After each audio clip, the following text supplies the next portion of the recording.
இது என்னண்ணே கோழி கூடு மாதிரி இருக்கு? இதே தம்பி இது கோழி கூடா. இது பேர் தான் கூனை. அப்படியா? ஆமா, கூனை என்னன்னா மேல வந்து தண்ணி இறக்கி இதான் பயன்படுத்துவாங்க. ஓ ஆமா, இது வந்து தோல் வச்சு கிட்டுவாங்க. கெட்டி சரி அதுக்கு மேல அதுல வந்து வாழ்க்கையர் வரும். கீழ ஒரு உருளை போட்டிருப்பாங்க, மேல ஒரு வட்டு போட்டிருப்பாங்க, அதுக்கடுத்தால ஒரு பட்டரை செட்டம், அடுத்தால ஒரு குத்துக்கல்ல 2 கம்பு இருக்கும். அதுல பாத்தீங்கன்னா சைடுல 2 செரவ பிளவும்பாங்க. அது மேல ஒரு உருளை வட்டு இருக்கும். அதுக்கடுத்தால வடம் போட்டு மாடு 2 மாடு எடுத்துருப்போம். கீழ இருந்து 40 அடி தண்ணியை மேலே உணர்ந்து ஊற்றும். அந்த காலத்தில் இதை வச்சு தான் விவசாயமே பண்ணாங்க. ஓ அப்படியா? ஆமாம். அதுக்கடுத்தாக்கில் பார்த்தீங்கன்னா எத்தனை ஏக்கர்னாலும் தண்ணி பாய்க்கலாமாண்ணே? ஆமாம், இது வந்து சுமாராக ஒரு ட்ரிப்பு தண்ணி போதே ஒரு 250-300 லிட்டர் தண்ணி கொண்டாடும். அதனால அவ்வளவு விவசாயம் பார்க்கும்போது இந்த கூனை வச்சு தான் தண்ணி அரைச்சி தண்ணி பாய்ச்சாங்க. போட்டு விட்டுறாங்க இலவச கரண்டா மோட்டரை போட்டு விட்டு வீட்டாவது வந்துடுவாங்க.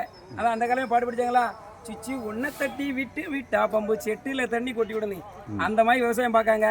அப்போ பழைய காலத்துலேயும் நானே இந்த இரவை கமலை வச்சு இறைச்சிருக்கேன். அப்படியா? ஆமாம், சின்ன ஒரு 15 வயசுல இறைச்சிருக்கேன். சரி சரி, நன்றி. பார்ப்போம்.